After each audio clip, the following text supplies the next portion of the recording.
What's up, Game Devs? T-Chan here, and welcome to episode 38 of Game Dev Loadout, where I chat with the best people in the game industry 7 days a week. Make sure to subscribe to the podcast for a new daily episode filled with valuable information. And now let's chat with today's future guest, Adrian Bauer. Adrian, it is go time. Are you ready? I am ready. Yes. He is one of the designers for the independent game company called D-Pad Studio, which is the company that made the critically acclaimed Owlboy. He helps with support, testing, setting up maps, and polishing up the game. He also writes about design on Gamasutra. So go ahead, Adrian, give us a bit about your personal life and how you got started in the game industry. Well, I started when I was around probably 1996. I stumbled across tools called Click and Play, and just kind of kept at it. I kind of followed those tools throughout their development, and around 2003, 2004, took a bit of a break, but came back to game dev when we started kind of tinkering with this newfangled thing called XNA. I'm originally from the Vancouver area, but I moved up to the prairies of Alberta. It's cheaper to live here. Everything. It's pretty tough to try and do full-time dev and try to just kind of live off of not great wages. But it's been pretty stable up here. It's let me focus a lot more on just game dev. Nice. So in terms of game devs, what is your main area of expertise? It'd be mostly design and level design.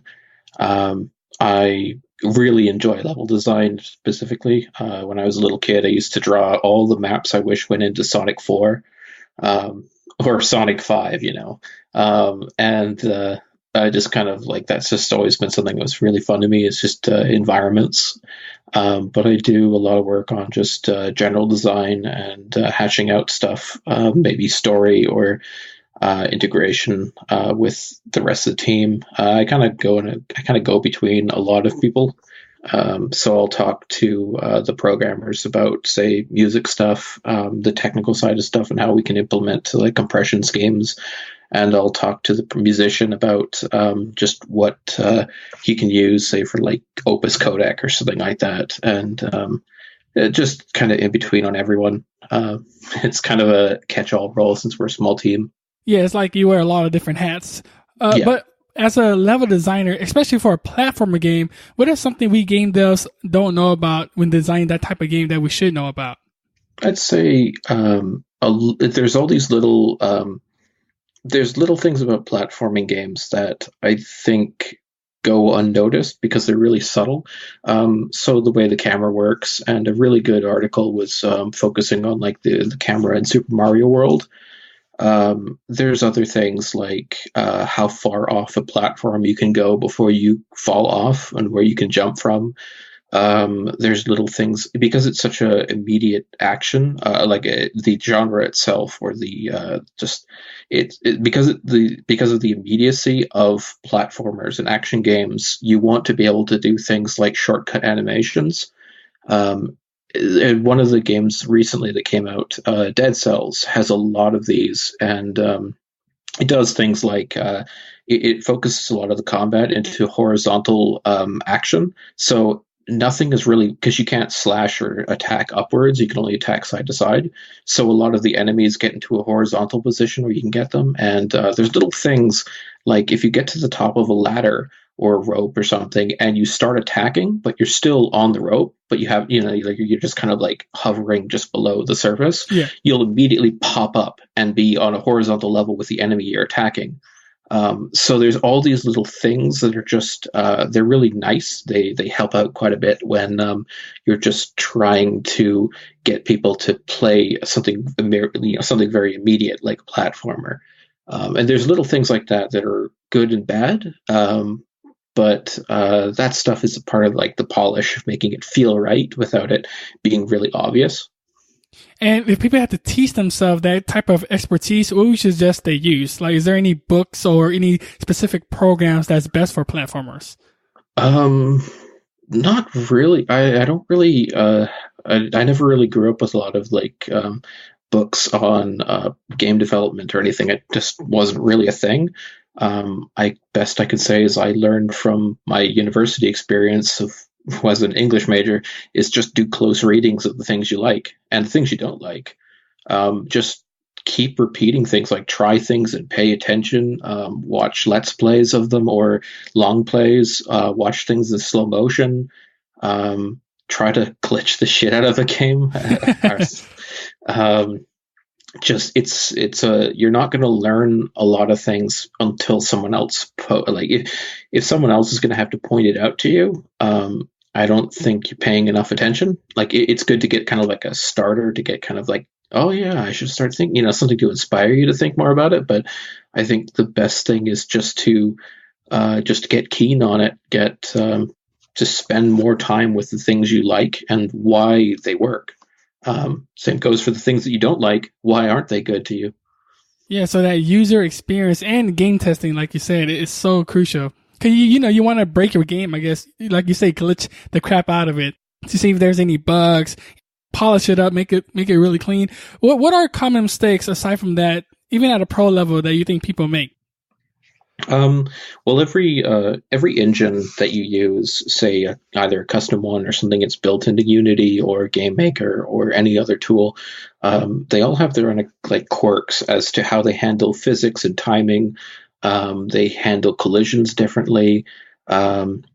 Everything just has something about it that is inherent to how it was made in the first place. And this is kind of a frustrating thing about using, say, middleware or black boxes for things is, you don't really know how something's going to behave until you kind of push it. So, say, Owlboy's engine is all custom made, so there's all these little weird quirks about things that it doesn't really do right or does really well, and it's kind of hard to notice all those things because you get used to playing your own game. And when people kind of use the term like, oh, it's a Game Maker game or something like that, or it's a Unity game, or it's an Unreal Engine game, they're kind of pointing to the fact that there's a lot of default stuff that people kind of crutch on, and they don't really make it their own, or they don't really look into ways of changing it and customizing it. So it kind of has this mushy middle ground feel. And that's kind of a trap as well. Just not making something that works for the gameplay that you have in mind, just trying to fit your gameplay ideas around sort of like this mushy middle of the road just system that's already existing. Interesting. I did not think of that. I did not know y'all used their own custom engine to make Owlboy. That's incredible. And overall, what are your key principles for better level design? Let's be specific about the level design. I want, game platformers are a really big thing. So what are your key principles for better level design? I think, for one thing, you need to be able to measure and internalize the measurements for how your game works.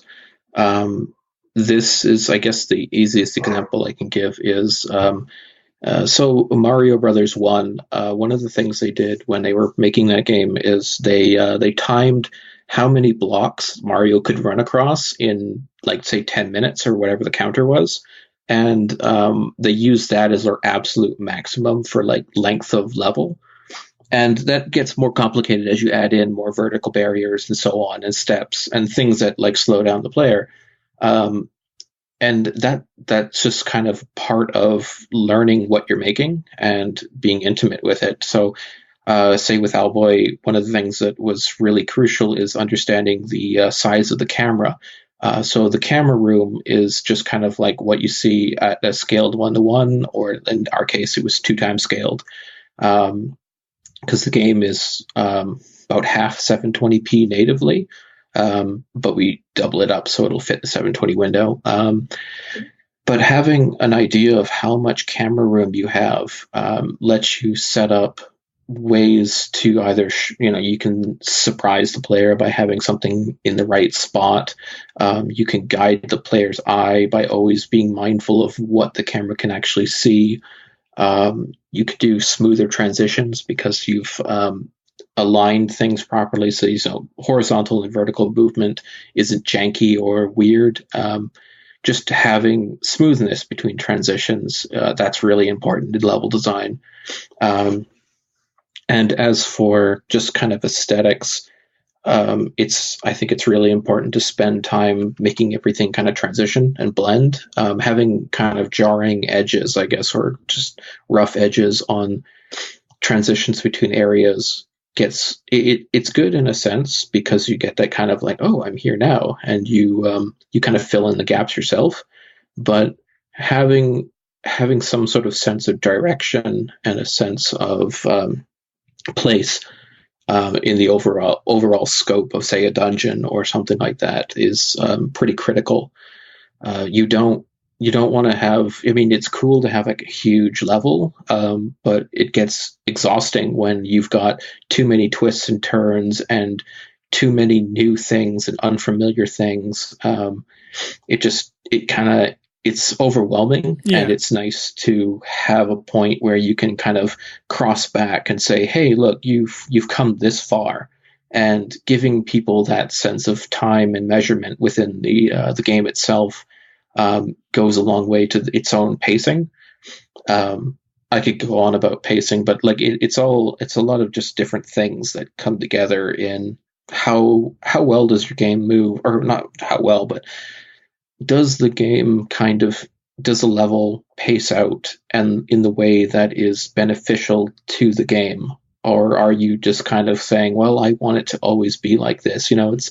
It's like, do you always want it to be a tough, arduous experience? Or do you want it to be rewarding and kind of like, I guess kind of like light and easy? Dividing up your levels into shorter segments, having your levels broken up with a larger map that shows where you are in the world gives you kind of like that also kind of centers you. You can have a lot of little levels in a row, and they can all experiment with many different things, and you can push a lot of content into like a map or into like a world map, or you can go for these really long levels and try to get more of like a puzzler thing or something that's more twisty-turny. It all kind of like ties back into what is the purpose of what you're making, like what kind of story you're trying to tell with the levels. Mm-hmm. So, I mean, if you're trying to make something that's like fun and actiony and pick up and go, make shorter levels, make a lot of short levels, and make the transitions between them really quick. If you're trying to sort of similar, you're trying to kind of like stew in it and just get across atmosphere and spend some time in the world and have people slow down and look at things, you'd probably want to have longer levels. It also gives you since it's not being broken up constantly, you're not getting kind of like interrupted dialogue in between things. You've got more time to introduce more elements and so on, so you can build up difficulty curves and so on. Yeah, I love that you control or decide the pacing of your game that you want for the vision of your game. And then you brought a good point of the camera. The camera plays a huge role. Like a camera can actually break a game in like, oh yeah. It drives me crazy. I remember playing Devil May Cry, and some of the camera angle was just absolutely terrible, and it drove me crazy. So definitely make that camera work. Now let's take this on a more personal level, because creating a game can be very long and difficult, and I'm pretty sure you had some bad moments. What was the worst moment of your career? That one moment that's still vivid in your mind? Be very detailed and tell us that personal story. Well, it'd probably be like when my dad passed away, because that was sort of like when everything, Owlboy is kind of like, we were kind of, we thought we were kind of getting further along, and we thought we kind of hit like the end stretch of things. And it just kind of came as a massive blow to just, work ethic and so on. I mean, stuff like that doesn't really just kind of wash off. So, I mean, it's just, it slowed down a lot of like my thinking, couldn't really focus on a lot of stuff, couldn't really get a lot done. I had a lot to do with just like work and school and everything, and trying to muster up energy to make something fun wasn't really like on the cards. but I had enough to do, I think, to just kind of like focus. Enough, good people, enough good things, everything. Just kind of helped it move along. It took a while. I mean, it took a couple years to kind of like calm down from it. But I got there, and I had other things like my mom's health was in the shitter, and I was looking to move and just try to like get a solid career going. Just anything, any sort of like stable living as an adult. Yeah. So it was just kind of a mix of everything. That was kind of like a linchpin that just kind of pulled. And I just kind of, woke up to a lot of things. It was like, oh, maybe everything isn't going so smoothly and easily. And, that was just kind of like a wake up call to just to take care of a lot of different things. Oh, wow. Sorry about that. And, oh man, that is definitely tough. What do you want to make sure a game does in a tough situation? What can they do? 'Cause for one, it takes time. Like you say, it took years for you to finally get back up and get going. What do you want to make sure a game does take away from that? Well, that moment specifically is kind of hard to pass on because it's sort of like everything is personal for everyone. Everyone gets different epiphanies for whatever is going on in their own life. I guess the only thing I can think of is that, dealing with tough development is that things will fail and things won't go the way they should. You're always going to find weird brick walls to try to climb over or go around. It could be a technical thing, like say XNA has problems with the Exact, the audio engine that comes with it. Because it's undocumented, it took a while to actually understand all sorts of just stupid things about it, like limiting how big our audio libraries could be, and that in itself was causing tons of problems with build times and just being able to send it around on our repository. It could be something that's simply not good in the design. I mean, it could be something that you thought was fun but really isn't or doesn't fit, and you have to think of either killing it or replacing it and fixing it. You gotta like look at your own stuff and say, is this worth it? Is this actually good content? Should I get rid of it because it's mundane, or is it just mundane compared to everything else I've done?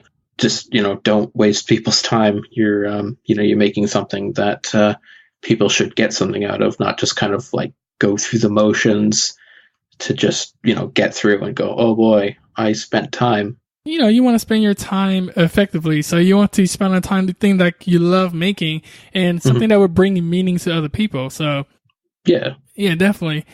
I mean, it's not like you have a lot of time to do things. I mean, high school was great, having summer breaks and being able to like stay up all night and work on stuff. It was great. But it gets to a point where you realize you don't have a whole lot of time of the day, not just to make stuff, but to enjoy stuff. And I mean, I think everyone gets to the point where they're just like, do I spend my time doing this? Is it worth it? Is it worth playing or watching this?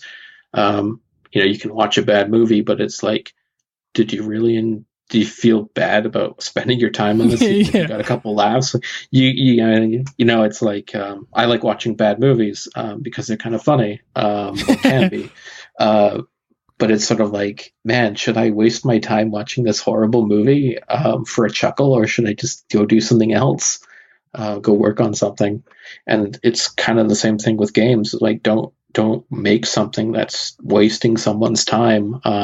Make something that makes them want to progress and finish it and feel like, yeah, this was a thing I'm glad I sat through. Yeah, and now this makes a great point, a transition to a great point of time. Like, what is the best investment you've made? And it can be investment of money, time, or energy. And how did you decide to make that investment? I think part of it was probably moving and getting a house where it was much cheaper to live, because I could get a simple job that was just kind of, boring office job that got me money to cover things. But what it's more to do with stability and free time to work on something. And instead of being in transit for like 4 hours, just to like get home, work on something for 30 minutes and then go to bed and do it again. I could actually, get up extra early, go, work on Owlboy for an hour or two, go to work, get home in 15, 20 minutes, work on Owlboy for the rest of the evening, have a sort of normal sleep schedule. Sort of. But that sort of thing is sort of, I don't know, that I think that's kind of like the best investment if you're going to be doing something. I mean, it takes time to try things. It takes time to practice and to play with the thing you're making. And it's a lot easier to do it when you're not completely frazzled and paying attention to bills and, like everything else. It's quite nice to be able to just focus on the thing you're doing. Oh yeah. And like you said, the commute, like I drive an hour to work, no, 2 hours per day just to come back and forth from work. And it just drives me crazy. And, it pays good and it pays what I need to do. Like it pays for the podcast equipment and to make the show happen. So I am still grateful, but it's still, I'm driving a long, long way. Exactly. But it pays the bill, so I'm grateful, and I'm doing this podcast with you. So yeah, I'm really grateful. And now we have reached a crunch time, that phase that game does dread, but we are here to overcome it. Basically, Adrian, I will ask quick questions, and you'll be giving us a ton of valuable information in return. Are you ready to crush it and release the show? Sure. Yes. What was holding you back from becoming a game developer? Nothing. Like, I guess the only thing that kind of like held me back from being a paid developer was just, actually having something out there that people wanted to buy. I mean, Savannah did really well, but it's also like a cheap game that doesn't really provide for like 5 people. It's sort of I think nothing is holding anyone back from being a game developer or a comic artist or anything else. It's just, do you have the time to put into it? And if you don't, you're just not going to produce anything. I mean, you can whittle away things that you're working on in the 20 minutes, the hour here and there you've got. And I think that's important. If you want to be a developer of anything or a creator of anything, you need to just use whatever free time you've got, and just, that sucks if you don't. And everyone's got a different lot in life. And if you're lucky enough to have the time to do something, to practice something, to get better at something, to get to the point where you can put something out there that people want to buy and support you with, you need to put in all the time you've got. Definitely. And hopefully me and you are here to encourage them, to motivate them, and to give them like the right tool sets to get started. What's a personal habit that contributes to your success? Just being patient. Just taking the time to, if something fails, okay, it failed, time to start again. Just being a bit stubborn, that helps. But it's just, I think a lot of it is just patience and focus. I mean, you can slow down and do stuff, but like I said, with the kind of like analyzing the things that you like and you don't like, if you're not really thinking about what you're doing, if you're not paying attention to what you're doing, kind of watching yourself and watching other people and trying to figure out the process and how to do it better, you're just going to be doing the same thing over and over again with minor improvements, kind of like muscle memory, but you're not going to be achieving some sort of like great efficiency or breakthrough in something that just wasn't working right. Maybe you're drawing eyeballs and you just couldn't draw them right. Something just clicks after doing it for so long and paying enough attention to how everyone else is doing it. And that takes patience. That just takes focus and time. And it, like I said, it can come in the 20 minutes you've got in the morning. It could take the 15 minutes you got for a lunch break to scribble on a napkin. It can happen anytime. Just always stick to it. Yeah, definitely. Skills don't happen overnight. You got to practice, and it takes patience because games take a long time to make. So you have to have that patience. But as long as you're hustling, then you should be good to go. that hustle. Well, what's the best piece of advice that you've ever received? One of I guess one of the better things that I've gotten was I guess when friends and when friends and peers are actually critical of things you're doing, and not trying to be like nice, sugarcoat it, and be everything is perfect.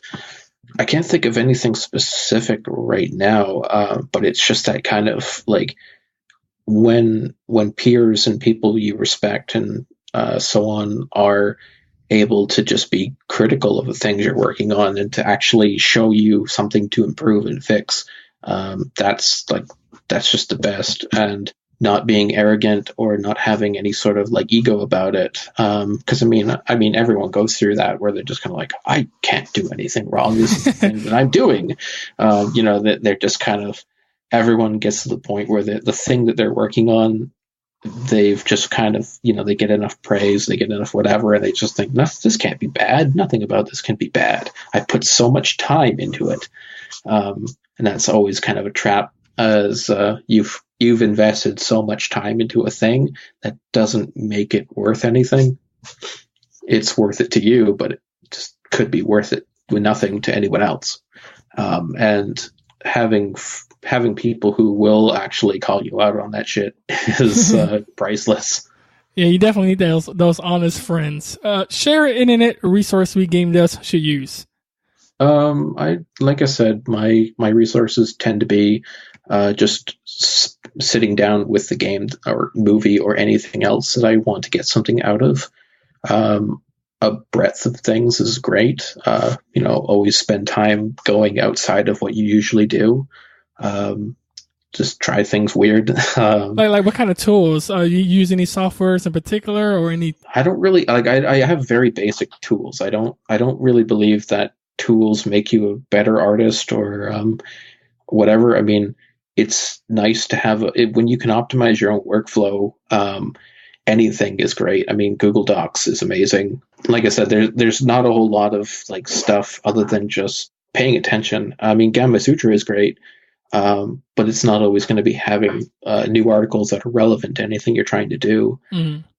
There's a lot of good old videos that analyze games, but they only go so far. A lot of like, I guess, analysis videos for stuff tend to skim the surface, and it's good if they make you think more about what you want to do. But a lot of them never really go in depth with an actual dialogue. It's just this dialectric, it's just this shallow kind of representation of things that you could get from an experience.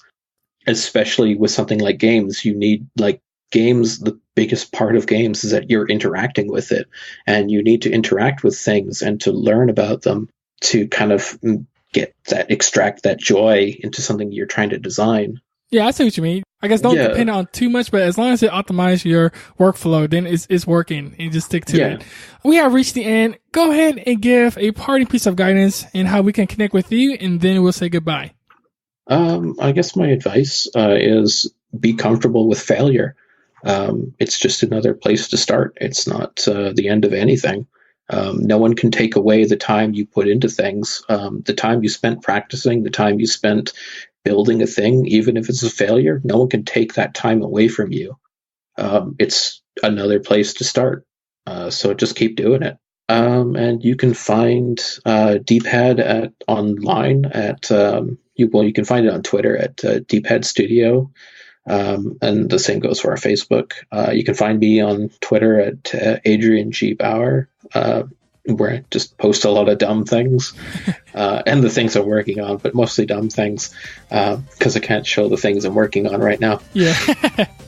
It's been a pleasure, Adrian. Thank you so much for sharing your journey with us. And for that, we are truly grateful. We look forward to your future work. And until then, we will catch you next time. See you later. Thank you, Game Devs, for listening, and remember that knowledge is only potential power. Execution is the game. I am so excited to announce our first sponsored giveaway with Game Dev Underground, where a winner can get a free 1-hour consultation with the founder, Tim Rusbeck. So if you have any questions on building and launching your game, get on this giveaway ASAP. This is a $1,000 value and it can be yours. All you have to do is go to the show notes page at GameDevLoadout.com and sign up for my email list. That's it. So until then, keep on making great games and I will catch you on the next episode. Bye.